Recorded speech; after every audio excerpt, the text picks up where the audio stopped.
कृष्णेन रसा वर्तमानो निवेशयन् मृतं मर्त्यञ्च हिरण्येन सविता रथेन देवो ज्याति भुवनानि पश्यन्। आदरणीय दर्शकवृन्द, कान्तिपुर टेलिभिजनको प्रस्तुति वास्तुशास्त्रलाई प्रतीक्षा गरेर बस्नुहुने सम्पूर्ण दर्शक महानुभावलाई हार्दिक नमस्कार। दर्शकवृन्द, कार्यक्रम वास्तुशास्त्रमा हामी प्रातःकालीन समय दिव्य भावका साथसाथै कार्यक्रम शुभारम्भको यो महत्त्वपूर्ण बसाई प्रातःकालीन समय हामी भक्ति सङ्गीतको माध्यमबाट भजन त्यसका साथसाथै योग यहाँहरूले अवश्य पनि कान्तिपुरसँग नित्य निरन्तर जोडिएर योग अभ्यास गर्दै गर्नुभएको होला।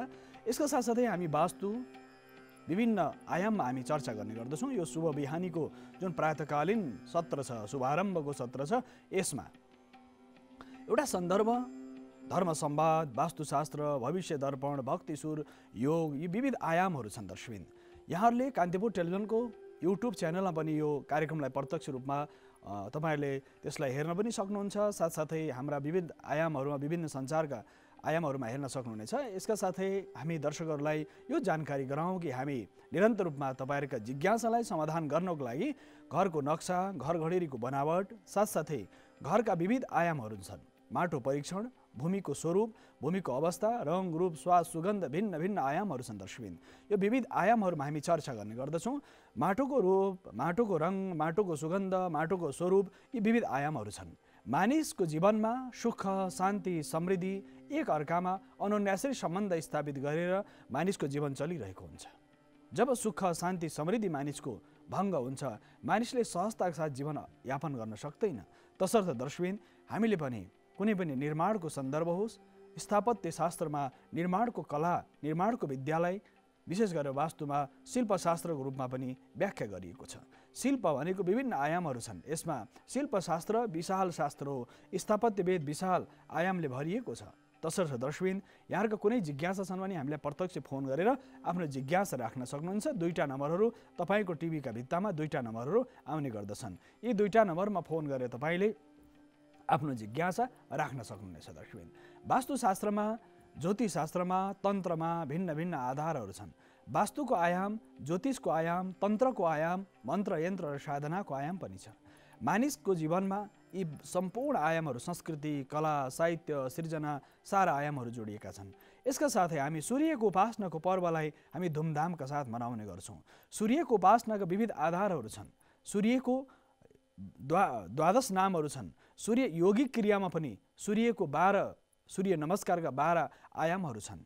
सूर्य नमस्कारको सूर्य पिता महो व्यासो वशिष्ठोत्रि पराशर भनेर भनिएको छ। सूर्य चराचर जगतका अधिष्ठाता हुन्। चराचर जगतलाई प्रकाशित गर्ने, चराचर जगतलाई उज्यालो, तमसौमा ज्योतिर्गमयको भावबाट अन्धकारबाट उज्यालोतिर लाने प्रकाशको विज्ञान र ज्योतिषशास्त्र पनि सूर्यलाई सबैभन्दा धेरै महत्त्वपूर्ण मानिएको छ। त्यसकारणले ज्योतिषशास्त्रको मूल ग्रन्थ सूर्य सिद्धान्त भनेर छ। वास्तुमा पनि सूर्यलाई महत्त्वपूर्ण रूपमा बुझिन्छ, किनकि सूर्य यस्तो शक्ति र ऊर्जाका स्रोत हुन्। चराचर जगतमा प्रकाश, ऊर्जा र साथसाथै विभिन्न सृजनशीलता र सृष्टिसँग जोडिएको छ।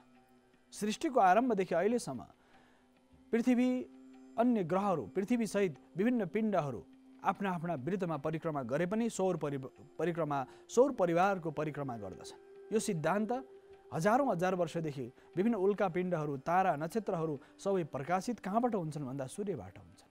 सूर्यको जुन गति छ, त्यो गतिले नै हाम्रो जीवनमा प्रगति छ। सूर्यको गति नहुने भने मानिसको प्रगति छैन, मानिसको विविध आधारहरू छैन। जीवन्तताको स्वरूप नै सूर्यको शक्ति हो। त्यसकारणले सूर्यको शक्तिको स्रोत भनेको हामीभित्र छ। त्यो आत्मशक्तिको रूपमा छ, ऊर्जाको रूपमा छ, चेतनाको रूपमा छ, प्रज्ञाको रूपमा छ, आत्मज्योतिको रूपमा छ, प्रकाशको रूपमा छ। यसकारणले हृदय प्रकाशित हुनलाई पनि सूर्यको ज्योति तपाईँको शरीरमा प्रकाशित हुनु पर्यो। र उदाउँदो सूर्यलाई अर्घ दिने जुन परम्परा छ, सूर्यनारायणलाई र विशेष षष्ठी तिथिको अस्ताउँदो सूर्य र प्रातःकालीन समय सूर्यको उदाउँदो जुन आभा मण्डल छ, चराचर जगतमा मृत्यु र जीवनसँगै छ। जब मानिसको मृत्यु हुन्छ, त्यो अस्ताउँदो अवस्था हुन्छ। षष्ठीको रात्रिको समय, सन्ध्याकालीन समय अस्ताउँदो सूर्यलाई अर्घ दिने आधार के हो भन्दाखेरि चराचर जगत नाशवान छ। चराचर जगत नाशवान छ। यो नाशवान जगतमा कुनै पनि चिज सम्भव छैन। सबै अस्थिर छैन, कुनै पनि स्थायित्व छैन। तर आयुको एउटा निश्चित परिणाम छ। कसैको 100 वर्ष, कसै 1000, 2000, 3000, 5000, 10000, लाख वर्ष, विविध आयामहरू छन्। सारा पिण्डहरूको पनि आयु छ, मनुष्यको पनि आयु छ। वृक्ष वनस्पतिहरू, लता गुल्म औषधिहरू, पशु पक्षीहरूको प्रत्येकको आयु निर्धारित छ। कालक्रम र गतिक्रमले उसको आयु निर्धारित छ। भूत, भविष्य र वर्तमान सबैमा जोडिएको छ। तसर्थ त्यो सबैको स्रोत के हो भन्दा सूर्य। यसकारणले चराचर जगत नाशवान छ भनेर षष्ठीको रात्रिको समय सूर्यलाई अर्घ दियो। उदाउँदो सूर्यलाई अर्घ दिने आधार यो हो कि जीवनको फेरि मृत्युपछि जीवन छ, मृत्युपछि गति छ, मृत्युपछि चैतन्यता छ। त्यसकारणले चराचर जगतमा उत्तिष्ठत जाग्रत प्राप्य वराहन्नि बोधत, उठ जागर प्राप्त गर समृद्धिलाई, उन्नतिलाई, आर्थिक, सामाजिक, सांस्कृतिक, भावनात्मक सबै आयामहरूमा तिमी जागृत बन। सधैँ जागृत बनिराख। जागरणको आधारबाट तिमी जागृत बनिराख। जागरणको आयाममा तिमी निरन्तर प्रातकालीन समय, उषाकालको समयमा तिमी जागृत बन। चराचर जगतलाई प्रकाशित गर्ने सामर्थ्य ती मित्र छ। त्यसकारणले उदाउँदो सूर्यलाई तिमी एक दिन मात्र नै वर्ष दिनभरि अर्घ दिने, यौगिक क्रियाको लागि द्वादश सूर्यको नमस्कार गर्ने, सूर्यका विभिन्न मन्त्रहरू, कवचहरू, विभिन्न आधारहरू छन् अर्घ दिने। यही सूर्यो सहस्रांशो तेजो राशि जगतपते, यो बडो दिव्य छ। हे सूर्यनारायण सहस्र किरणले चराचर जगतलाई प्रकाशित गर्नुभएको छ। तपाईँले हाम्रो जीवनमा सुख शान्ति समृद्धि दिनुहोस् भन्ने भावका साथ उदाउँदो सूर्यलाई अर्घ दिइन्छ। चराचर जगतमा जो मानिसको जन्म छ, त्यसै गरी सूर्यको जुन सृजनशीलता छ, त्यो प्राज्ञिक चेतना छ, प्रत्येक व्यक्तिभित्र छ। यस कारणले सूर्य आत्मा जगतस्तस्थुखस्छ भनिएको छ। सूर्य नै चराचर जगतको चलायमान चैतन्यता र प्रकाशको स्रोत हुनुहुन्छ। तसर्थ सूर्यलाई ऊर्जाको स्रोत, चेतनाको स्रोत, प्रकाशको स्रोत, साथसाथै जीवनदायिनीको स्रोत, भिन्न भिन्न स्रोतहरू छन्। र सूर्यका घरमा पनि यदि वास्तु दोष छ भनेदेखि सूर्यनारायण बसेको जुन 7वटा घोडामा रथसहित बसेको सूर्यको फोटो तपाईँले घरमा राख्नुभयो, चित्र राख्नुभयो, मूर्ति राख्नुभयो भने घरको वास्तु दोष निवारणलाई असाध्य महत्त्वपूर्ण आयाम हुन सक्छ। सूर्यको सप्तस्वरले सप्तरङ्गी स्वरूपहरू छन्। सूर्यका जुन 7वटा घोडा, के आकाशमा घोडा सम्भव छ? कदापि होइन दर्शकबिन। त्यो सिम्बोलिक चिन्ह हो। 7वटा घोडा भनेको 7वटा रश्मि। अहिले पछिल्लो समय सूर्यबाट 7वटा किरण समान रूपमा बाहिर निक्लिन्छ। मानिसलाई चाहिने जति पनि स्रोतहरू छ, त्यो स्रोत नै वास्तवमा सूर्यको स्रोतबाट हामीलाई निरन्तर रूपमा प्राप्त भइरहेको हुन्छ दर्शक। तसर्थ हाम्रो जीवनमा पनि उन्नति, प्रगति, समृद्धिको लागि पनि हामीलाई सूर्यको स्रोत अति आवश्यक छ। तसर्थ दर्शकबिन सूर्यको जुन स्रोत छ, सूर्यको ऊर्जाको स्रोत हाम्रो जीवनमा छ। तसर्थ सूर्यलाई हामी प्रार्थना गर्छौँ। यही सूर्यो सहस्रांशो तेजो राशि जगतपते, अनुकम्पया माम भक्त्या गृहाणार्घ दिवाकर। हे सूर्यनारायण, हे दिवाकर, तपाईँले हाम्रो जीवनमा सुख शान्ति समृद्धि दिनुहोस् भनेर हामीले निरन्तर प्रार्थना गर्छौँ। हे सूर्यनारायण, हे षष्ठी सप्तमीका देवता, सप्तमीका देवता कुन भन्दा सूर्यनारायण हुन्। सप्तमीका देवता सूर्यलाई भनिन्छ। जसरी मङ्गल चौथीको दिन चौथी गणेशको लागि हो, र साथसाथै पञ्चमी ऋषिहरूको लागि हो, र अष्टमी महाकाली, महालक्ष्मी, महासरस्वती, दुर्गाको लागि, गोरक्ष भवानीको लागि हो। नवमी विशेष गरेर प्रत्येक तिथिहरूका पनि देवता छन्। नन्दा, भद्रा, जया, रिक्ता, पूर्णा, संज्ञक तिथिहरू छन्। प्रत्येक तिथिका देवता छन्। सप्तमीका देवता सूर्यनारायण हुनुहुन्छ। आइतबारका देवता र सप्तमीका देवता सूर्य हुनुहुन्छ। तिथिअनुसार देवता तिथिसा, वन्नीको, गौरी आदि गरेर गौरीको जुन पूजा गरिन्छ। प्रत्येक 15वटा तिथि शुक्ल पक्षका र 15वटा कृष्ण पक्षका तिथिहरू छन्। एकादशीका देवता नारायण हुन्। पूर्णिमाका देवता साक्षात् चन्द्रमा हुन्। साथसाथै त्रयोदशीका देवता भगवान् शिव हुन्। तिथिको हिसाबले पनि देवताहरू छन् र सप्तमीका देवता भगवान् सूर्य हुन्। घरमा यदि वास्तु दोष छ भनेदेखि वास्तु दोष निवारणको लागि 7वटा घोडा रथद्वारा जोतिएका सूर्यको चक्रसहित भएको चित्र घरमा राख्नुहोस्, मूर्ति राख्नुहोस्, नित्य निरन्तर पूजा गर्नुहोस्। त्यो वास्तु दोष निवारणलाई असाध्य महत्त्वपूर्ण हुन सक्छ दर्शकबिन। यसका साथसाथै 7वटा घोडा राख्ने जुन चलन छ, घोडा मात्र होइन दर्शकबिन, त्यसमा रथसहितको सूर्यको तस्बिर राख्नुहोस्। त्यो तपाईँको लागि निरन्तर गतिशीलता, चैतन्यता र साथसाथै ऊर्जाको स्रोतलाई बुझाउँदछ। यदि मानिसले सूर्यको जुन रश्मि छ, 7वटा किरण नै त्यो घोडाको रूपमा, हर्स पावरको रूपमा, घोडाको रूपमा त्यो रश्मिलाई चिन्हको रूपमा प्रार्थना गरिन्छ। त्यो रातो छ, कालो, निलो, हरियो, पहेँलो, विभिन्न 7वटा रङहरू छन्। त्यो किरणहरूलाई 7 भागमा विभाजन गरेको छ। यदि हामी चराचर जगतका जति पनि वस्तु र पदार्थलाई देख्छौँ, त्यो पदार्थलाई तपाईँको आँखाले देखिएको जुन अवस्था छ, कालोलाई कालो, सेतोलाई सेतो, पहेँलोलाई पहेँलो, हरियोलाई हरियो, निलोलाई निलो, बैजनीलाई बैजनी, कसरी देख्नुहुन्छ त? अन्धकारमा त तपाईँ केही देख्नु, तपाईँ आँखाले त्यो विषयलाई नै निर्कुल गर्न सक्दैन। यो कालो हो कि रातो हो कि पहेँलो हो कि सेतो हो कि निलो हो, कसरी निर्कुल हुन्छ भन्दा सूर्यबाट आउने जुन 7वटा रश्मि छ, किरण छ, त्यो वस्तु पदार्थमा पर्दछ। परेपछि तपाईँको आँखाको ज्योति छ, रेटिना छ जुन, त्यसले त्यसलाई फिल्टर गरेर मस्तिष्कमा गएर तपाईँले त्यसलाई कुन रङमा छ भनेर तपाईँको चेतनामा अथवा तपाईँको दृष्टिमा तपाईँको भावमा त्यो स्वरूप देखा पर्छ। अनि तपाईँले अभिव्यक्त गर्नुहुन्छ यो रातो छ, यो पहेँलो छ, यो सेतो छ, यति छिटो हुन्छ यो। र सूर्यको प्रकाश पृथ्वीमा आउन 8 मिनट लाग्छ दर्शकबिन। त्यो 8 मिनट लामो प्रकाश वर्षको सूर्यको प्रकाश नै धरतीमा आउन 8 मिनट लाग्छ। र उदयकालीन जुन सूर्य भनिन्छ, सूर्य न अस्ताउँछन् न उदाउँछन्, यो व्यवहारिक ज्ञान मात्र। सूर्य कहिले उदाउँदैनन् न कहिले अस्ताउँछन्। सूर्य त मात्र के हुन्छन्, पृथ्वीको घुमाइको आधारमा यो क्षितिजमा, पूर्व क्षितिजमा सूर्य देखा पर्ने समयलाई सूर्य उदय हामीले मान्छौँ र पश्चिम क्षितिजमा अस्ताउने क्रमलाई सूर्य अस्त मान्छौँ। तर सूर्य न उदाउँछन् न अस्ताउँछन्। यो अँध्यारो र उज्यालो त मात्र पृथ्वीको गतिको आधारमा भइरहेको छ। उदाउँदो सूर्य र अस्ताउँदो सूर्यको स्रोत नै वास्तवमा जुन पृथ्वीको गतिसँग जोडिएको छ। त्यसकारण हामी पृथ्वीवासी मनुष्यले सूर्यको उपासना गर्छौँ। चराचर जगतमा संसारभरि आज विश्वभरि सबैभन्दा धेरै उपासनाका देवता छन् भने सूर्यका छन्, सारा संसारभरि। र आर्यवर्तमा यो क्षेत्रमा त झन् धेरै सूर्यको उपासना गर्ने क्रम छ। यसमा विभिन्न प्रकारका सामग्रीहरू चढाएर, अर्घ प्रदान गरेर, फलफुल, कन्दमूल, ताम्बुल, विभिन्न प्रकार पकवान, मिष्ठान्नहरू भगवानलाई अर्पण गरेर, सूर्यलाई प्रिय लाग्ने गहुँ रातो हुन्छ त्यसको पिठोको र साथसाथै चामलको, जौको पिठोहरूको विभिन्न प्रकारका पकवान बनाएर भगवान सूर्यलाई अर्पण गर्ने। सूर्यको रश्मि रातो छ, सौभाग्य प्रदान गर्ने, समृद्धि प्रदान गर्ने स्रोत छ सूर्यको। तसर्थ सूर्यको स्वरूप र सूर्यको रङको प्रभावबाट हामी प्रभावित छौँ र रङहरूको दृष्टि पनि त्यसरी आउँछ। र वास्तुशास्त्रमा पनि सूर्यको पूजा पूर्व दिशातिर हुन्छ। दक्षिण पूर्व दिशामा दिशा दोष छ भनेदेखि वास्तुमा आग्नेय कोणमा अग्निको पूजा हुन्छ।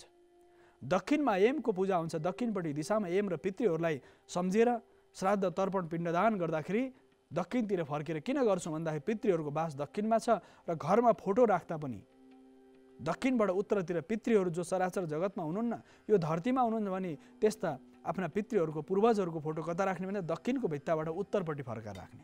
किन पितृहरू दक्षिणमा बसेर निरन्तर हामीलाई कृपा प्रदान गरिरहेका हुन्छन्। तसर्थ दक्षिणबाट सूर्यको जुन प्रकाश छ, सूर्यको जुन ऊर्जा छ, त्यो ऊर्जा दक्षिणबाट पूर्वबाट हुँदै दक्षिण हुँदै पश्चिमतिर जाने प्रकार छ। त्यो प्रकाशको प्रभाव नै दक्षिणतिर सूर्यको गति हुँदाखेरि त्यहाँ पितृहरू प्रसन्न हुन्छन्। पितृहरूको एमको भूत, भविष्य र वर्तमान कालको गति दक्षिणमा छ।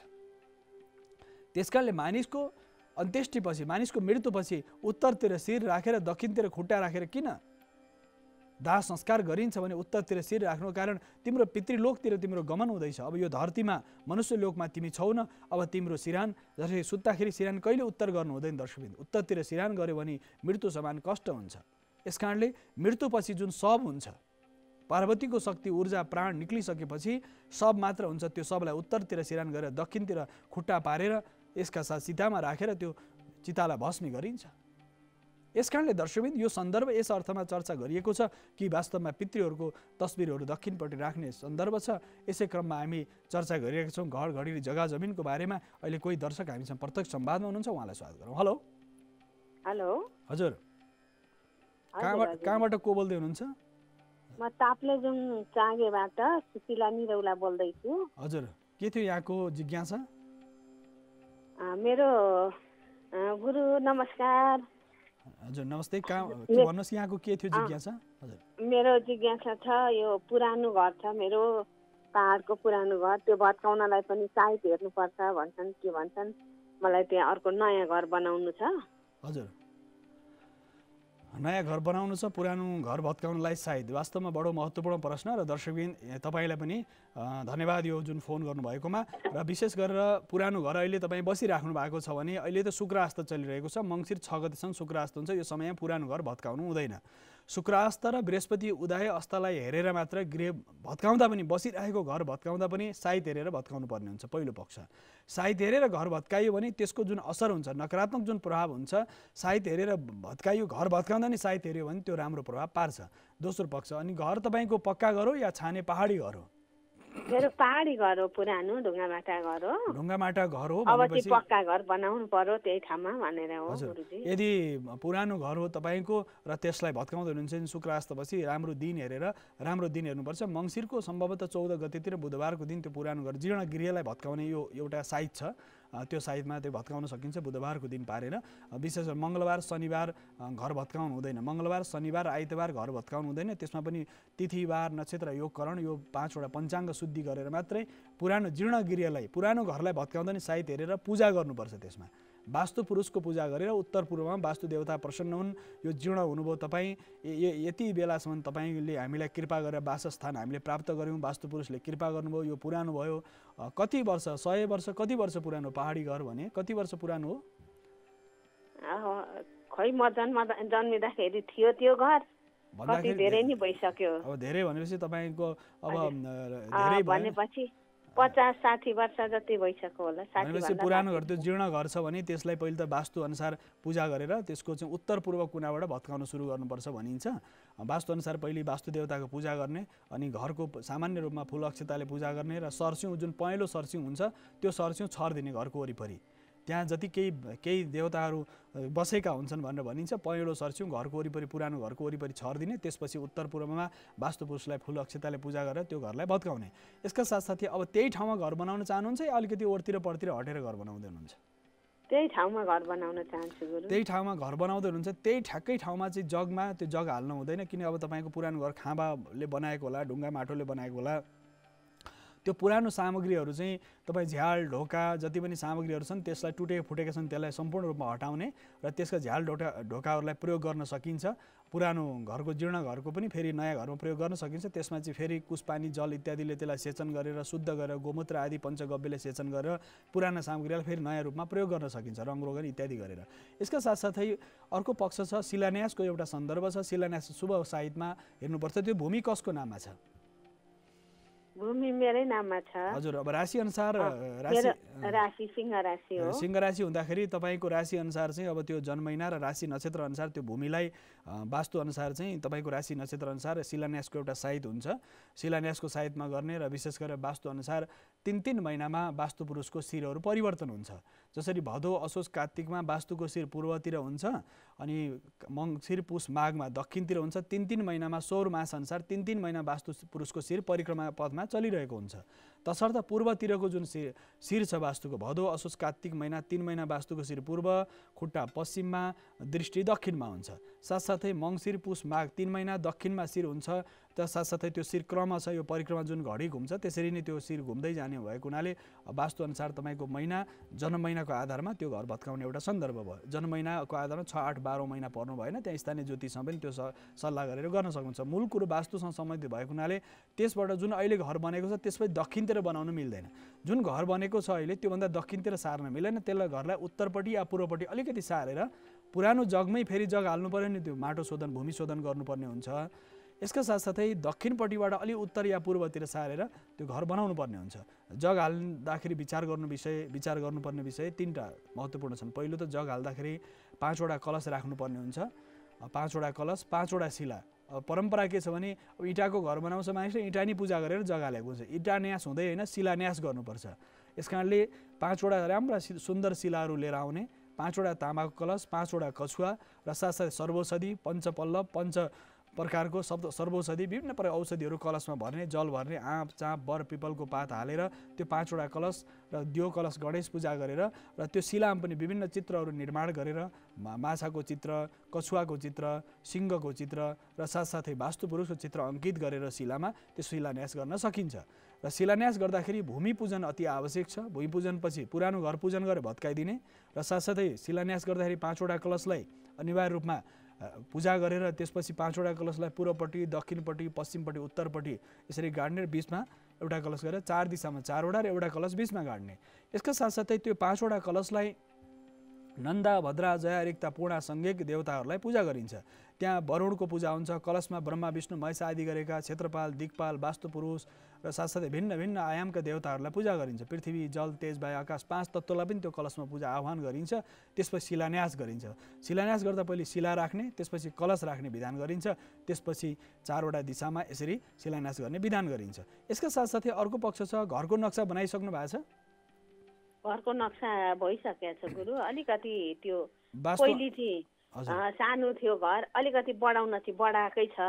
त्यही ठाउँ चाहिँ त्यही हो, तर अलिकति बढाएर बनाउन लाग्यो हो। अहिले पुरानो घरभन्दा अलि ठुलो घर, अब उन्नति प्रगति समृद्धि बढ्यो होला, अनि अलिकति ठुलो घर, पुरानोभन्दा अलिकति ठुलो अलि विशेष प्रकार घर बनाउने तपाईँको सोच होला। तसर्थ पुरानो जुन घर छ त्यसलाई अलि ठुलो बनाउँदाखेरि त उत्तर पूर्वपट्टि अलि बढाएर बनाउनु होला, चारपाटे घर बनाउनु होला। र हाम्रो यो कार्यक्रममा पनि वास्तुशास्त्रको जुन हाम्रो कार्यक्रम छ यसमा पनि तपाईँले नक्सा भने प्रेषित गर्न सक्नुहुनेछ। कान्तिपुर टेलिभिजनको नम्बरमा नक्सा पठाएर पनि हामी यहाँ विशेष गरेर त्यस बारेमा पनि गर्छौँ। तर यो वास्तुशास्त्रको जुन श्रृङ्खलामा तपाईँले यदि लामो समयदेखि हेरिराख्नु भएको छ भने यसमा हामीले घर पूर्व फर्केको घडेरीमा कसरी घर बनाउने, पश्चिम फर्केको कसरी, उत्तर फर्केको घडेरी कस्तो, पश्चिम फर्केको घडेरी कस्तो, त्यसमा कसरी बनाउने भन्ने विषयमा हामीले चर्चा गरेका छौँ। त्यस कारणले युट्युबमा गएर पनि हाम्रो यो कार्यक्रमलाई हेर्न सक्नुहुन्छ। त्यसमा धेरै जानकारीहरू छन् वास्तुशास्त्रका।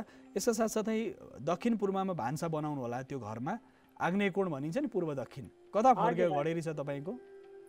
मेरो पूर्वै फर्केको घडेरी छ। हजुर, पूर्व फर्केको घडेरी छ भने तपाईँको पूर्व फर्केको घडेरी छ भनेदेखि दक्षिण पूर्वमा तपाईँले चाहिँ आग्नेय कोण भनिन्छ नि दक्षिण पूर्वलाई। आग्नेय कोणमा त्यहाँ चाहिँ भान्सा बनाउने, पूर्व फर्केर बनाउने, पूर्व फर्केर पकाउने बनाउने। भान्सा पूर्व फर्केर पकाउने, त्यसको दक्षिणपट्टि कहिले पनि आग्नेय कोणमा भान्सा राख्ने, र आग्नेय कोणमा भान्सा राखेपछि दक्षिण पूर्वमा पानी राख्नु हुँदैन, त्यसलाई उत्तरपट्टि पानी राख्नुपर्ने हुन्छ। पूर्व फर्केर पकाउने भान्सा आग्नेय कोण दक्षिण पूर्व कुनामा बनाएको भान्सामा गल्ती के गरेको देखिन्छ भने भान्सा चाहिँ मानिसले दक्षिण पूर्वमै बनाएका हुन्छन् तर पानी फेरि दक्षिणमै राखेका हुन्छन्। त्यसकारण उत्तरपट्टि या पश्चिमपट्टि धारो पानीको स्रोत राख्नुपर्ने हुन्छ। पहिलो भान्सा ध्यान दिनुपर्छ। दोस्रो कुरा, पूजा कोठा जहिले पनि उत्तर पूर्वमा राख्नु पर्यो। र कति तले घर बनाउँदै हुनुहुन्छ? 2 तले हो गुरु। 2 तले पहाडमा घर बनाउने 2 तले घर भने धेरै राम्रो। र साथसाथै भान्सा दक्षिण पूर्वमा, उत्तर पूर्वमा पानी खन्नु होला। त्यो धारो यदि बाहिरबाट आउँछ अथवा सरकारी धारो आउँछ अथवा पानी खन्नु पर्यो, पहाडमा पानीको स्रोत अब इनारहरूको त कम हुन्छ प्रयोग, पानी पनि अब ताप्लेजुङमा त पानीको स्रोत पनि पक्कै सरकारी धारो आउला, अथवा चाहिँ कुनै पानीको स्रोत छ भने त्यसलाई ट्याङ्की चाहिँ उत्तर पूर्वमा राख्नु होला। पानीको ट्याङ्की उत्तर पूर्वमा राख्नु, त्यो राम्रो हुन्छ। साथसाथै दक्षिण पश्चिममा शयन कक्ष बनाउनु होला, पूर्वतिर सिरान गरेर सुत्ने बनाउला। शौचालय पश्चिमपट्टिको बिचको भाग छ नि, पश्चिमको बिचको भागमा शौचालय बनाउने। भर्याङलाई उत्तर पश्चिममा बनाउन सकिन्छ, पश्चिमको बीच भागमा बनाउन सकिन्छ, साथ दक्षिणको बीच भागमा भर्याङ बनाउन सकिन्छ। 3टा ठाउँ भर्याङको लागि निश्चित गरिएको छ। यसकारणले घर बनाउँदाखेरि भर्याङ कि दक्षिण पश्चिमको बिचको भागमा कि दक्षिणको बिचको भागमा, र साथै उत्तरको बिचको भागमा पनि जहाँ 0 डिग्रीबाट सुरु हुन्छ त्यहाँ पनि राख्न सकिन्छ। यसकारणले यसरी घर बनाउन सक्नुहुन्छ। र बालबच्चाहरूको शयन कक्ष जहिले पनि पढ्ने कोठा उत्तर पूर्वमा हुन शुभ मानिन्छ, कल्याणकारी मानिन्छ। यसकारणले अब पुरानो घरलाई नयाँ घरमा रूपान्तरण गर्दाखेरि वास्तुको केही दोषहरू भए पनि त्यसमा भूमि पूजन, वास्तु शान्ति, विनायक शान्तिका विधिहरू छन्, तसर्थ ती शान्तिहरूको प्रयोग पनि गर्नुहुन्छ। अरू केही प्रश्न छ? यसमा बैठक कोठा चाहिँ कतापट्टि राख्दा ठिक हुन्छ? बैठक कोठा चाहिँ उत्तर पूर्वमा असाध्य महत्त्वपूर्ण मानिन्छ। किनकि उत्तर पूर्वमा बैठक कोठा बनायो भनेदेखि त्यो खुल्ला हुन्छ त्यो ठाउँ। जसरी 2 तले घरमा माथि भुइँ तलामा अथवा दोस्रो तलामा तेस्रो तलामा पूजा कोठा कहाँ बनाउने भन्ने धेरै दर्शकहरूको जिज्ञासा हुने गर्छ। त्यसकारणले पूर्वपट्टिको जुन भाग छ, पूर्व उत्तरमा पूजा कोठा बनाउन सकिन्छ। त्यसको दोस्रो तलामा पनि तेस्रो तलामा पनि पूजा कोठा उत्तर पूर्वमै बनाउनुपर्छ। भुइँ तलामा बनाए पनि, दोस्रोमा बनाए पनि, तेस्रोमा बनाए पनि त्यसरी गर्नुपर्छ। र बैठक कोठा चाहिँ उत्तरपट्टि या उत्तर पश्चिमपट्टि बनाउन सकिन्छ। तपाईँले भर्याङ जुन बनाउनुहुन्छ, भर्याङ चाहिँ दाहिनेपट्टि घुमेर माथि चढ्ने बनाउनु पर्ने हुन्छ। र पश्चिमपट्टि चाहिँ कहीँ भेटिन्छ वास्तु शिल्पशास्त्रमा, पश्चिमपट्टिको भर्याङ चाहिँ बिचको भर्याङ चाहिँ देब्रे घुमेको पनि हुन्छ, तर खुल्ला हुनु पर्यो ठाउँ। यदि त्यो छ भनेदेखि तपाईँले भर्याङ दाहिने घुमेको बनाउन सक्नुहुन्छ। बैठक कोठा उत्तरमा। अरू केही प्रश्न? अरू ठिकै छ गुरु, फेरि सम्पर्क गर्दै गरौँला। धन्यवाद तपाईँलाई फोन गर्नुभयो। उहाँ ताप्लेजुङबाट हुनुहुन्थ्यो, उहाँलाई धेरै धेरै धन्यवाद। किनकि मानिसले घर बडो सपनाको घर हुन्छ, मानिसले घर कसरी बनाउने, तपाईँलाई धन्यवाद फोन गर्नुभएकोमा। र दर्शकबिन, मानिस सपनाको घर कसरी बनाउने मानिसको जीवनमा बडो ठुलो जिज्ञासा हुन्छ। आफ्नो विचार अनुसार किन परिश्रम गरेर मानिसको स्वभाव अलि राम्रो सुन्दर घरमा बसौँ भन्ने सबैलाई हुन्छ। यसकाले सुन्दर घर देखिँदा स्वरूपले सुन्दर देखेर पनि हुँदैन। वास्तु इन्टेरियरको हिसाबले, वास्तुशास्त्रको दृष्टिकोणबाट यदि घरलाई वास्तुशिल्पशास्त्र अनुसार मिलाएर बनायो भने त्यो दोष निवारणको लागि असाध्य महत्त्वपूर्ण मानिन्छ। यदि वास्तु अनुसार घर बनाउँदाखेरि घरमा कुनै पनि नकारात्मक ऊर्जा आइरहेको छ भने त्यो ऊर्जाको शमन हुनको लागि असाध्य महत्त्वपूर्ण भूमिका खेल्दछ। तसर्थ वास्तुशास्त्र अनुसार घर बनाउँदा पुरानो घरलाई भत्काउने साइतको सन्दर्भमा हामीले चर्चा गऱ्यौँ। त्यो नयाँ घरको शिलान्यासको सन्दर्भमा धेरै मानिसहरूले इँटा न्यास गर्छन्, त्यो हुँदैन दर्शकबिन। शिलानी ढुङ्गानी ल्याउनुपर्छ, शिलानी ल्याउनुपर्छ। शास्त्रमा शिलान्यासको विधान गरिएको, इँटा न्यासको होइन। यसका साथै अर्को दर्शक अहिले प्रत्यक्ष सम्पर्क हुनुहुन्छ, उहाँलाई स्वागत गरौँ। हेलो हेलो हेलो हजुर, कहाँबाट को बोल्दै हुनुहुन्छ? म यहाँ ललितपुरबाट बोल्दैछु। हजुर, को बोल्नु भएको? घरको बारेमा सोध्नु छ। ललितपुरबाट। यहाँको शुभ नाम? सूर्य प्रसाद पोखरेल। सूर्य प्रसादजी, अनि तपाईँको सूर्य प्रसादजी अब तपाईँको घर बनिसक्यो या बनाउँदै हुनुहुन्छ? बनिसकेको हो। हजुर बनिसकेको? हजुर। अनि शिलान्यास राम्ररी गर्नुभयो कि भएन? एकचोटि त भइसकेको हो। अब घर गृह प्रवेश गर्दै हुनुहुन्छ या गर्ने प्रयास तयारीमा? भइसकेको हजुर। गृह प्रवेशमा वास्तु पूजाको एउटा विधान हुन्छ, त्यो वास्तु पूजा गर्नुपर्ने हुन्छ। घर सम्पूर्ण तयार भइसकेको हो? हजुर भइसकेको हजुर। तयार भइसक्यो भने वास्तु शान्ति वास्तु पूजा गर्नु भएको छ कि छैन? वास्तु पूजा भएको छैन हजुर। घर तयार भइसक्यो भने वास्तु पूजा गर्नु भएको छैन भने उत्तर पूर्वमा 5वटा कलश, पूर्व पश्चिम उत्तर दक्षिण 5वटा कलश गाड्नुभयो तपाईँले होइन? कछुवा नागको पूजा गर्यो। उत्तर पूर्वमा नागको पूजा गर्ने कता फर्केको घर छ तपाईँको? उत्तरपट्टि फर्केको छ हजुर। कता फर्केको? उत्तरपट्टि। उत्तरपट्टि फर्केको घर छ। अनि मूल प्रवेश कता छ तपाईँको घरको? घरको मूल प्रवेश उत्तरबाटै छ। उत्तरबाटै छ हजुर। उत्तरबाटै छ सूर्य प्रसादजी। यदि उत्तरबाट प्रवेश त धेरै राम्रो हो र साथसाथै तपाईँ भान्सा दक्षिण पूर्वमा अवश्य पनि बनाउनु भएको छ कि छैन? दक्षिण पूर्व भान्सा छ कि छैन? यदि दक्षिण पूर्वमा छैन भने दक्षिण पश्चिम पनि हुनसक्छ। भान्सा कता राख्नु भएको छ? पूर्वै छ हजुर। ए पूर्वपट्टि फर्केर भान्सा धेरै राम्रो वास्तुअनुसार मिलाउनु भएको छ। पूर्व फर्केर पकाउने भान्साबाट मानिसले स्वास्थ्य दीर्घायुष्य प्राप्त गर्छन् र पूर्व दक्षिणमा छ भान्सा? हजुर हजुर। अनि पानी कता छ तपाईँको घरको? पानी हजुरको यता दक्षिणपट्टि छ हजुर। दक्षिणपट्टि त पानीको स्रोत राम्रो हुँदैन। दक्षिणको दक्षिण पूर्वमा या दक्षिण पश्चिममा कतापट्टि छ? हजुरको पूर्व पश्चिमपट्टि छ हजुर। दक्षिण पश्चिममा या पश्चिमपट्टि भागमा? मतलब पानी ट्याङ्की अन्डरग्राउन्ड छ या तपाईँको इनार खन्नु भएको छ? के छ पानीको स्रोत चाहिँ? अन्डरग्राउन्ड छ बनाएको ट्याङ्की। पानी ट्याङ्की बनाउनु भएको छ। पश्चिमपट्टि छ या दक्षिण पश्चिममा? पश्चिमपट्टि पानी ट्याङ्की चाहिँ मध्यम खालको हुन्छ। पश्चिमको बिचोबिच भागमा समस्या हुँदैन, तर दक्षिण पश्चिमको भागमा जुन नैऋत्य कोण हुन्छ, नैऋत्य कोणमा पानी ट्याङ्की बनाउनु मिल्दैन। यदि तपाईँको छ भने त्यहाँ एउटा तामाको गाग्री, तामाको भाँडा, तामाको लोटा तपाईँले त्यो उसमा पानी ट्याङ्कीमा हालिदिनु होला। अन्डरग्राउन्ड ट्याङ्की छ नि, त्यो वास्तु दोष निवारणलाई उपयुक्त उपाय पनि हुनसक्छ। पानीको स्रोत यदि तपाईँको त्यहाँ वास्तु दोष निवारण छ भने पानी ठुलो घडा भरेर त्यो ट्याङ्कीभित्र हालिदिने, त्यसले के गर्छ? पानी शोधन पनि गर्छ, वास्तु दोष निवारण गर्छ। किन तामाले त्यो वास्तुको दोष निवारणलाई उपयुक्त भूमिका खेल्दछ, तसर्थ त्यो एउटा सन्दर्भ। अर्को कुरा, वास्तु शान्ति गर्नु भएको छैन भने तपाईँले वास्तु पूजा गर्नु होला। घर तयारी भइसकेपछि वास्तु पूजा गर्नु आवश्यक छ। वास्तु पूजा गरेपछि 6 महिनासम्म फेरि तला थप्न मिल्दैन है। तपाईँले वास्तु पूजा गरिसकेपछि 6 महिनासम्म तला थप्ने, भत्काउने, कोठाहरू थप्ने गर्नु हुँदैन। त्यसकारणले वास्तु पूजा अनिवार्य छ। वास्तु पूजा गर्दाखेरि 5वटा कलश त पहिले गाड्नु भएको छ होइन? 4वटा दिशामा 4वटा, एउटा 5 कलश। अब 6ठौँ कलश चाहिँ ईशान कोणमा गाड्नुपर्ने हुन्छ। त्यसमा आँप चाँप बरपिपलको पात हाल्ने, साथसाथै पञ्चपल्लव, पञ्च प्रकारका सर्वौषधिहरू हाल्ने, कछुवा राख्ने, ईशान कोणमा कछुवा सबै राखेर त्यहाँ चाहिँ वास्तु पुरुषको पूजा गरेर त्यसरी व्यवस्थित गर्न सकिन्छ। र वास्तु पूजा गरेर वास्तु कलश गाड्ने, वास्तु प्रतिमाको पूजा गर्ने। अनि पूजा कोठा कतापट्टि बनाउनु भएको छ? पूजा कोठा हजुरको अहिले त तत्काल बने उत्तरपट्टि सायद उत्तर होइन पूर्वतिर फर्केको छ हजुर। सानो पूजा अलगै सानो पूजा कोठा बनाउनु भएको छ अथवा? किनकि अब सानो घर छ, ठुलो जत्रो घर भयो भने सानो पूजा कोठा राख्ने। पूजा गर्दाखेरि गणेशको पूजा। तपाईँको राशि के हो? मेरो कुम्भ राशि हो नि। तपाईँको इष्ट देवता भगवान शिवजी हुनुहुन्छ। भगवान शङ्करलाई केन्द्र मानेर पाञ्चायनको पूजा गर्नुहोस्, त्यो तपाईँलाई धेरै राम्रो हुन्छ। किनकि शिवलाई केन्द्र राखेर अन्य ग्रहहरूलाई तपाईँले पूजा गर्न सक्नुहुन्छ।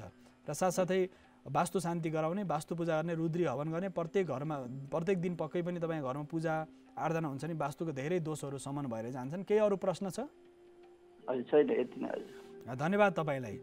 धन्यवाद दर्शकबिन्द। उहाँ सूर्य प्रसादजी हुनुहुन्छ, उहाँलाई हामी धन्यवाद भन्दै कार्यक्रम वास्तुशास्त्रको यो छोटो विश्रामको सम्मुख आइसकेका छौँ। विश्रामपछि पुनः आउने नै छौँ।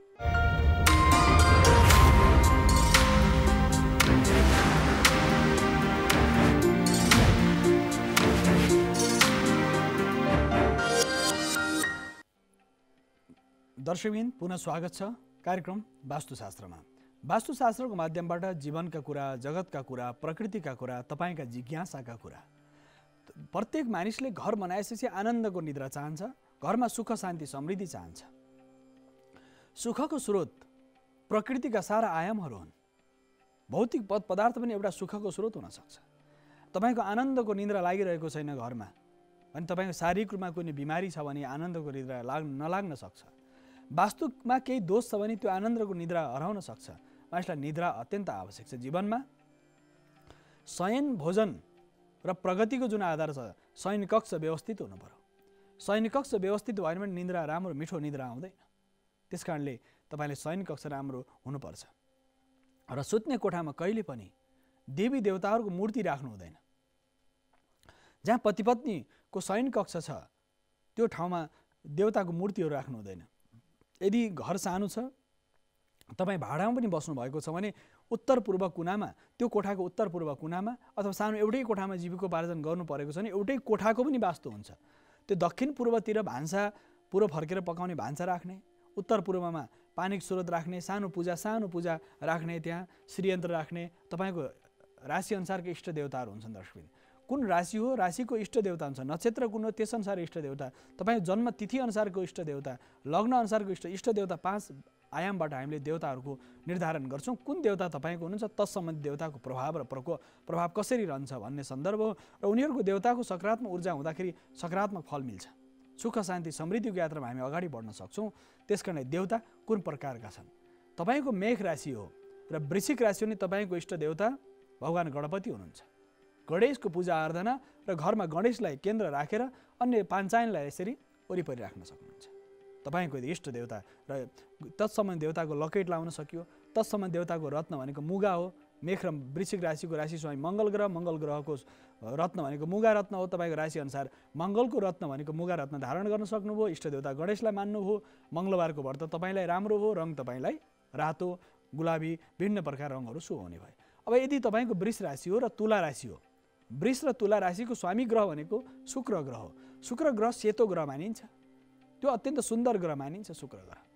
चराचर चैतन्यता, ऊर्जा र रोमान्स, गीत सङ्गीत, साधना, साहित्य, कला आदि गरेको सृजनशीलतामा शुक्रको प्रभाव हुन्छ। यस कारणले वृष र तुला राशि हो भने तपाईँको राशि स्वामी ग्रह शुक्र। शुक्र भनेको देवी इन्द्रायणी, भगवती महाकाली, महालक्ष्मी, महासरस्वती सहित कुनै पनि देवीको स्तुति प्रार्थना तपाईँलाई असाध्यै महत्त्वपूर्ण छ। रङ तपाईँलाई सेतो र रत्न तपाईँको लागि हिरा अथवा जर्कन, ओप्पल, सेतो प्रकृतिको चाँदी तपाईँलाई शुभ हुन्छ। सेतो रङ तपाईँलाई शुभ मानिन्छ। सेतो धातु, सेतो रङ, सेतो वस्त्र, सम्पूर्ण सेतो नभए पनि त्यो वस्त्रको प्रयोग पनि तपाईँलाई कल्याणकारी हुन्छ। अब रह्यो मिथुन राशि र यदि मिथुन र कन्या राशि हो भनेदेखि राशि स्वामी ग्रह बुध ग्रह हुन्छ दर्शकबिन। यस कारणले तपाईँको इष्ट देवता कुन हुन्छन् भन्दाखेरि बुध ग्रह बुद्धि, प्रज्ञा र चेतनाका ग्रह हुन्। बुध ग्रहलाई मानिन्छ। त्यो पनि देवीको स्वरूप हो। भगवती सरस्वती तपाईँले इष्ट देवी, साथसाथै भगवान आशुतोषलाई पनि मानिन्छ। भगवान लक्ष्मी र नारायणको पूजा गरिन्छ दर्शकबिन। त्यस कारणले गर्दा इष्ट देवताको रूपमा तपाईँ स्वतन्त्र हुन्छ। यदि मिथुन र कन्या राशि हो भने बुध ग्रह हो। बुध बुद्धिसँग सम्बन्धित ग्रह भएको हुनाले तपाईँलाई सरस्वती देवीको कुनै पनि देवीका स्वरूप तपाईँलाई राम्रो हुन्छ। रङ तपाईँको लागि हरियो हुनसक्छ। हरियो रङ मिथुन र कन्या राशिलाई हरियो रङ शुभ हो। हरियोका विभिन्न गाढा हरियो, हल्का हरियो, फिक्का हरियो, हरियोका विभिन्न आयामहरू छन्। यस कारणले बार तपाईँलाई बुधबार शुभ हुने भयो दर्शकबिन। तसर्थ राशि अनुसार पनि रत्न, पन्ना रत्न, त्यसको आभा विशेष गरेर हरियो रङको हुन्छ। रत्न, पन्ना, देवता, देवी, साथसाथै बार, बुधबार, यसरी चिन्तन गरिएको छ। ज्योतिष र वास्तुको तुलनात्मक चिन्तन हो। यसका साथसाथै यदि तपाईँको कर्कट राशि हो भने कर्कट राशि स्वामी ग्रह भनेको चन्द्रमा ग्रह हो। चन्द्रमा ग्रहको जुन प्रभाव हुन्छ, चन्द्रमाको प्रभाव सेतोसँग सम्बन्धित छ र असाध्य उज्यालो रङसँग सम्बन्धित छ। देवता कुन हुन् भन्दा भगवान शिवजी, आशुतोष, पशुपतिनाथ। र तपाईँको लकेट लाउन सक्नुहुन्छ। अब रत्न के हो भन्दा रत्न कर्कट राशिको रत्न मोती रत्न हो। यस कारणले गर्दाखेरि अब सिंह राशिको राशि स्वामी सूर्य ग्रह भएको हुनाले सूर्यको रङ रातो हुन्छ। त्यसकारणले सप्तरङ्गी रङ र पराक्रम, पुरुषार्थ र शौर्यतालाई सूर्यले प्रभाव पार्दछ। यो चर्चा त निरन्तर चल्नेछ। अहिले भने दर्शक आइसक्नु भएको छ, उहाँसँग संवाद गरौँ। पहिले त्यो अन्य राशि छुटेको राशिहरूको बारेमा फेरि चर्चा गर्नेछु। हेलो हेलो गुरुजी नमस्कार। नमस्ते, कहाँबाट को बोल्दै हुनुहुन्छ? म सोलुबाट गङ्गा प्रसाद उपाध्याय बोल्दैछु। सोलुबाट गङ्गा प्रसाद उपाध्यायजी, भन्नुहोस् यहाँको जिज्ञासा के छ? गुरुजी, यो वास्तु अनुसार माटो परीक्षण हामी स्वयंले गर्न सक्छौँ? बडा राम्रो प्रश्न सोध्नुभयो गङ्गा प्रसाद सोलुखुम्बुबाट। सोलुखुम्बु कुन ठाउँ हो तपाईँको?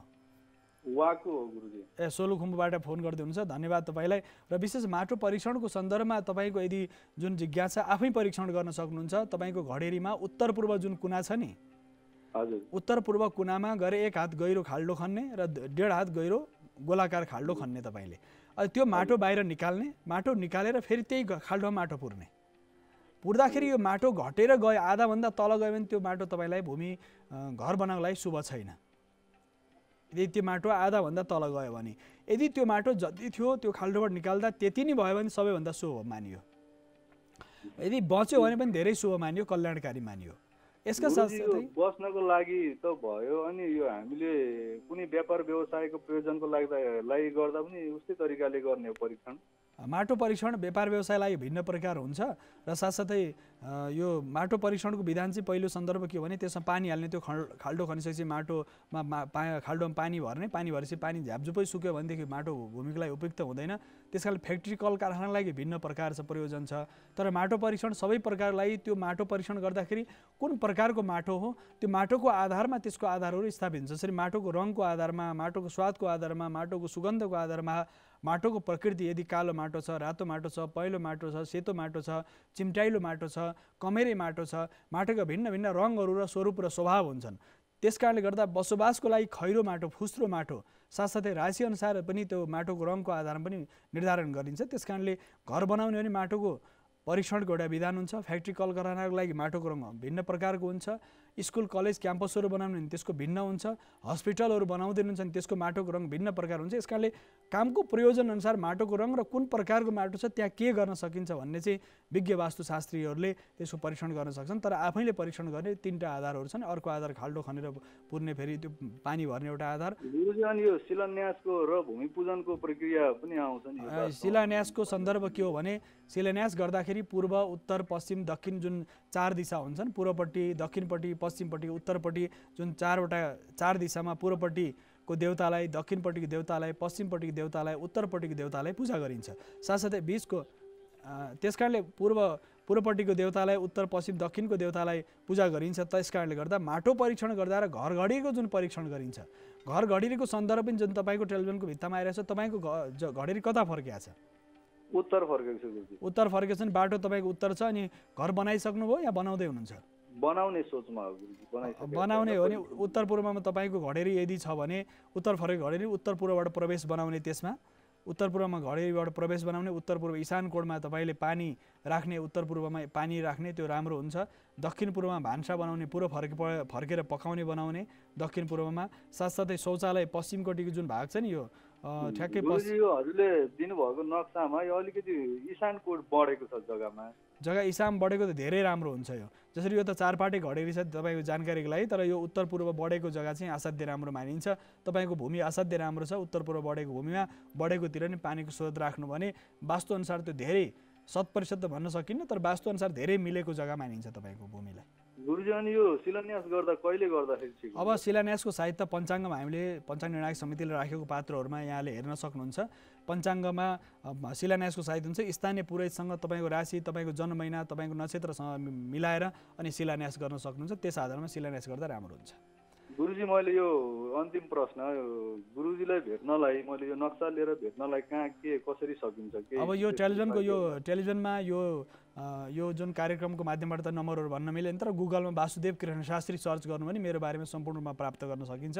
अथवा अन्य माध्यमबाट अहिले त सार्वजनिक सञ्जाल छ, त्यो सञ्जालमा तपाईँले खोज्नुभयो, नाम खोज्नुभयो भने त्यसमा तपाईँले प्रशस्त रूपमा मेरो सम्पर्क नम्बरहरू सबै भेट्न सक्नुहुन्छ। यो कार्यक्रममा चाहिँ नम्बर भन्न मिल्दैन।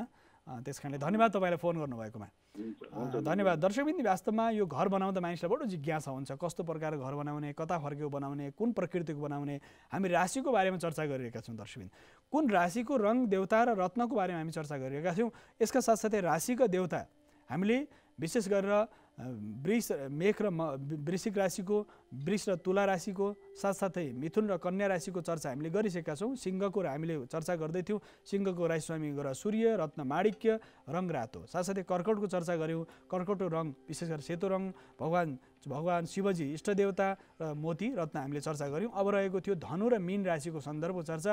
धनु र मीन राशिको इष्टदेवता भगवान नारायण, लक्ष्मी नारायणलाई मानिन्छ भने देवीतर्फ बङ्गलामुखीलाई मानिन्छ।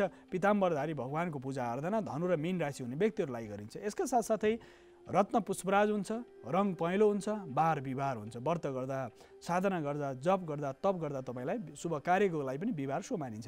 यसका साथसाथै मकर र कुम्भ राशि हुने व्यक्तिहरूको लागि इष्टदेवता भगवान महाकालको पूजा भैरव र भैरवीको इष्टदेवताको रूपमा मानिन्छ। तपाईँको रुचिअनुसार भगवान भैरवलाई, भगवान हनुमानलाई, भगवान भैरवलाई अथवा भगवान शिवलाई इष्ट मान्न सक्नुहुन्छ। महारुद्र, कालाङ रुद्रलाई भगवान शिवका भिन्न भिन्न आयाममा रुद्र भगवानको शिवको पूजा गर्न सक्नुहुन्छ। मकर र कुम्भ राशि हो भने व्रत गर्ने बार भनेको शनिबार, साथसाथै रत्न नीलम, उपरत्नहरू भिन्न भिन्न रत्नहरू हुन्छन्। नीलो आभाले युक्त भएको रत्न र धातुको सन्दर्भमा त्यसमा विशेष पञ्चरत्नको प्रयोग, पञ्चधातुको प्रयोग, सप्तधातुको प्रयोग, अष्टधातुको प्रयोगहरू हुन्छ। साथसाथै मूल रत्नको सन्दर्भमा नीलमको रत्न उपयुक्त भयो। बार विशेष गरेर शनिबार व्रतको लागि उपयुक्त भयो। रङ कस्तो भन्दाखेरि नीलो आभाले युक्त, नीलो र कालो आभाले युक्त भएको रङ शुभ मानिन्छ। यस कारणले 12 राशिको रत्न र स्वभावको बारेमा हामीले चर्चा गऱ्यौँ दर्शकबिन। यसको साथसाथै साधनाको एउटा अर्को पद्धति छ। एकजना दर्शकले माटो परीक्षणको विधानको बारेमा चर्चा गर्दै हुनुहुन्थ्यो र माटो परीक्षणमा आफूले पनि गर्न सक्नुहुन्छ दर्शकबिन। जुन ठाउँमा तपाईँ घर बनाउँदै हुनुहुन्छ त्यो ठाउँमा पहिले गएर माटो अलिकति उठाउने, धुलो माटो आकाशतिर फ्याँकिदिने। त्यो माटो कतातिर उडेर जान्छ, तपाईँ जुनसुकै समय पुग्नुहोस्, बिहान पुग्नुहोस्, दिउँसो पुग्नुहोस्, राति पुग्नुहोस्, धुलो माटो आकाशतिर फ्याँक्दाखेरि यदि त्यो धुलो उडेर पूर्वपट्टि गएको देख्नुभयो भनेदेखि त्यो माटो शुभ मानियो, असाध्य कल्याणकारी मानिन्छ। पूर्वपट्टि उड्नलाई पश्चिमबाट हावा चल्नु पर्यो, पश्चिमको हावा राम्रो मानिन्छ। यसका साथसाथै त्यो धुलो यदि उत्तरतिर उडेर गयो, शिक्षाको क्षेत्रमा काम गर्न सक्ने व्यक्तिहरूको लागि, साधनाको क्षेत्रमा कार्य गर्नेहरूको लागि उत्तरतिर उडेको माटो शुभ मानिन्छ। पूर्वतिर उडेको माटो अथवा त्यो धुलो आकाशतिर फ्याँक्दाखेरि कतातिर उडिरहेको छ, कुन दिशातिर गइरहेको छ त्यो धुलो उडेर, त्यो आधारमा पनि त्यो भूमि परीक्षणको विधान गरिन्छ। भूमि परीक्षण त्यसरी सबैभन्दा सजिलो प्रयोग। जुन ठाउँमा तपाईँ जानुहुन्छ माटो कस्तो छ बुझ्नको लागि, हावाको चापलाई परीक्षण गर्नको लागि तपाईँले तुरुन्तै माटो उठाउने, धुलो उठाउने, त्यो धुलो आकाशतिर फ्याँकिदिने। पूर्वतिर उडेर गयो शुभ मानियो, ईशानतिर उडेर गयो त्यो प्रज्ञा चेतना बढाउने हुन्छ, उत्तरतिर बढेर गयो कुबेरको कृपा अथवा धन सम्पत्ति समृद्धि बढ्ने हुन्छ, पश्चिमतिर गयो भनेदेखि धुलो उडेर पशु चौपाएको वृद्धि, सन्तान वृद्धि, उन्नति प्रगतिको आधारहरू स्थापित हुन्छ, दक्षिणतिर गयो भने त्यहाँ पितृको प्रयोग अथवा पितृको प्रभाव छ, त्यहाँ नागको बास छ, काली आदि गरेका नाग अष्टकुल नागहरू हुन्छन् दर्शक। यस कारणले गर्दा नागको बास छ, त्यस कारणले त्यो भूमि शोधन गर्नुपर्छ। यस कारणले पूर्वतिर उत्तरतिर पश्चिमतिर जता गए पनि त्यो हावाको चापले जता धुलो लान्छ त्यस आधारमा त्यो भूमिको परीक्षण हुन्छ। यो भूमिको परीक्षणको आधार र यदि भूमि शुभ छैन भने अर्को सन्दर्भ के छ भने दर्शकबिन, यदि भूमि शुभ छैन भने त्यसको प्रशोधन, भूमि शोधन भन्ने एउटा पद्धति छ वास्तुशिल्पशास्त्रमा। भूमि शोधन गर्दाखेरि भूमिको रङ, भूमिको रूप, भूमिको स्वरूप, भूमिको सुगन्ध, भूमिको विभिन्न आयाम र त्यो भित्र पानी कुन प्रकारको आउँछ। तपाईँले गहिरो खाल्डो खन्नुभयो, शिलान्यास गर्नलाई खाल्डो खन्नुभयो, माटो कस्तो प्रकारको आउँछ, अन्तिम बिन्दुसँग जाँदा त्यो रातो माटो निक्ले, अन्तिम बिन्दुमा शिलान्यासको जुन अन्तिम हात्ती पाइले राख्ने अन्तिम बिन्दु छ, खाँबोको डोब खन्दै हुनुहुन्छ अथवा शिलान्यासको लागि भूमि खन्दै हुनुहुन्छ, कालो माटो निक्ल्यो कि रातो माटो निक्ल्यो कि पहेँलो माटो निक्ल्यो कि सेतो माटो निक्ल्यो, साथसाथै पानी कस्तो निक्ल्यो, त्यो खन्दाखेरि रातो पानी, रातो माटोले युक्त भएको रातो पानी निक्ल्यो कि पहेँलो निक्ल्यो कि कालो एकदमै धमिलो पानी निक्ल्यो कि, त्यो जग खन्दाखेरि त पानी अवश्य निक्लिन्छ। यदि पहाडी भेगमा पानीको स्रोत नहुने ठाउँमा त त्यो सन्दर्भ भएन त रङको स्वरूप कुन प्रकारले छ, पत्र भएको भूमि छ कि तपाईँको, पानीको स्रोत कस्तो छ, पत्र प्रकारको छ अथवा पानीको स्रोत र माटोको स्रोतको स्थिति के छ, त्यसमा मूल कताबाट फुट्दैछ, पूर्वपट्टिबाट पानीको मूल फुट्यो या पश्चिमबाट, उत्तरबाट, दक्षिणबाट, त्यहाँ खन्दै पानी कुन दिशाबाट आयो त्यसको आधारमा पनि भूमि परीक्षण हुन्छ। माटो परीक्षणको विधान र शल्यको विचार पनि गरिन्छ। त्यहाँ माटो खन्दा हड्डी निक्ल्यो भने त्यो अशुभ मानिँदैन दर्शक, असाध्य अशुभ मानिन्छ। शिलान्यास गर्दा अथवा जग खन्दाखेरि हड्डी निक्ल्यो, ठुलो ढुङ्गा निक्ल्यो, केसको गुजुल्टोहरू निक्ल्यो, साथसाथै भुस निक्ल्यो र कोइलाहरू निक्ल्यो भने त्यो शुभ मानिँदैन। सर्पको यदि काँचुली भेट्यो भने त्यहाँ नागको बास मानिन्छ। कुनै जीवजन्तुहरूको हड्डी भेट्यो त्यो खन्दाखेरि भनेदेखि त्यहाँ पशु चोबाएको मृत्यु हुन्छ, त्यहाँ बस्न सकिँदैन। मानिसको कङ्काल जस्तो भेट्यो भनेदेखि त्यो शुभ मानिँदैन। मानिसको शरीरको जस्तो आकृतिको ढुङ्गाहरू निक्ल्यो भने त्यो पनि शुभ मानिँदैन। यस कारणले जग खन्दाखेरि हामीले माटोको जुन स्वरूप हुन्छ, माटोको स्वरूपको आधारमा, रङको आधारमा, सेतो रङको माटो विद्या, बुद्धि, ज्ञान, प्रज्ञा, चेतना बढाउने खालको हुन्छ। खैरो फुस्रो रङ असाध्य शुभ र प्रभावकारी मानिन्छ, फुस्रो रङ शुभ मानिन्छ। त्यो माटो चिम्टाइलो छ, त्यो माटो खन्दाखेरि त्यहाँभित्र सुगन्ध कस्तो आइरहेको छ, खाल्डोभित्र जब तपाईँ ठुलो हात्तीपाइले खन्नुहुन्छ त्यहाँ जाँदा खाल्डोमा तपाईँको स्वाद कस्तो छ, त्यो माटोको सुगन्ध कस्तो छ, पानीको स्वाद जुन हामीले खन्दैछौँ खाल्डो, अन्तिम शिलान्यासको खाल्डो खन्दाखेरि त्यहाँ पानी निक्लिँदैछ, पानी निक्ल्यो भने सफा पानी छ भने त्यो असाध्य शुभ मानियो। यस कारणले त्यो यदि पानी तङ्ग्रिएर जुन त्यसको स्वाद कस्तो त्यो बुझ्न सकिन्छ। पानी निकाल्ने, त्यो खाल्डो खनेको पानी निकाल्ने, एउटा ग्लासमा हाल्ने, फिटकिरी घुमाइदिने, त्यसको सारा कस बस्छ, त्यसै पानी तपाईँले थोरै पानी पिउन सक्नुहुन्छ। किन भूगर्भभित्र पानी कहिले अशुभ हुँदैन, अशुद्ध हुँदैन, फिटकिरी घुमाएपछि पानी आफै शोधन हुन्छ। त्यस कारणले त्यो स्वाद कस्तो छ, पानीको तितो छ, पिरो छ, टरो छ, गुलियो छ, अमिलो छ, नुनिलो छ, मदिराको जस्तो रङ कस्तो प्रकारको छ त्यो पानीको स्वाद, त्यो आधारबाट परीक्षण गरिन्छ। यसका साथसाथै सुगन्ध कस्तो निक्लिँदैछ, महको जस्तो सुगन्ध छ, सन्तान वृद्धि हुन्छ। मदिराको जस्तो अत्यन्त सडेको सुगन्ध छ त्यो माटोमा भनेदेखि त्यो माटोमा बस्ने व्यक्ति सधैँ रोगी हुन्छ। भूमि परीक्षणको विधानमा यदि माटोमा त्यो सुगन्ध छैन, त्यसमा केही स्वरूप पनि राम्रो छैन, चिम्टाइलो माटो छ, ढुङ्गै ढुङ्गा छ र कुनै पानीको स्रोत पनि भेटिएन भने त्यहाँ बस्ने मानिस लामो समय घरपट्टि त्यो घरमा बस्न पाउँदैन। उसले त्यो घर बेचेर हिँड्नुपर्ने हुन्छ अथवा ऋण वृद्धि हुन्छ। ठुलो शिला निक्ल्यो जग खन्दा खन्दै, तर त्यसपछि शिलापछि फेरि पानीको स्रोत निक्ल्यो भने त्यो फेरि शुभ मानिन्छ।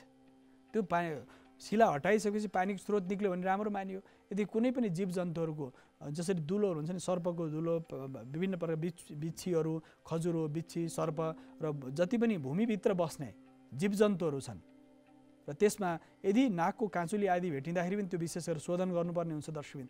तसर्थ त्यो माटोको रङको आधारमा पनि परतको आधारमा, जसै परत परेको हुन्छ, तहको जुन आधार हुन्छ, बाहिरी खन्दा हामीले फुस्रो माटो भेट्यौँ, अलि तलतिर खन्दा बालौटे माटो भेट्यौँ, अलि तलतिर जाँदा चिम्टाइलो माटो भेट्यौँ, अलि तलतिर जाँदा पहेँलो माटो भेट्यो, अलि तलतिर जाँदा कालो माटो भेट्यो, अलि तलतिर जाँदाखेरि सेतो माटो भेट्यो। त्यो तह कस्तो छ त्यो आधारमा पनि वास्तुअनुसार सबै खालको रङ देखियो भने त्यो साह्रै राम्रो, सप्तरङ्गी स्वरूप त्यहाँ माटोमा देखियो भने त्यो सबै प्रकारले कल्याणकारी हुन्छ।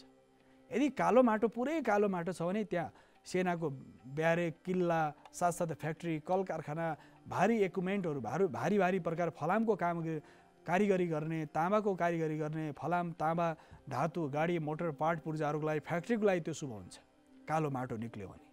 रातो माटो निक्ल्यो भने पनि त्यो प्रशासनिक भवनको लागि शुभ मानिन्छ। यदि रातो खन्दै गर्दा जगमा यदि रातो माटो निक्ल्यो, त्यस कारणले भूमि परीक्षण बडो महत्त्वपूर्ण मानिन्छ। यदि रातो माटो निक्लिएको छ त्यो सेनाको ब्यारेकको लागि शुभ हुनसक्छ, प्रशासनिक भवनको लागि शुभ हुनसक्छ, राजा महाराजाहरूको लागि त्यो शुभ हुनसक्छ र साथसाथै सौभाग्य वृद्धि पनि हुने र पुरुषार्थ वृद्धिको हुन्छ।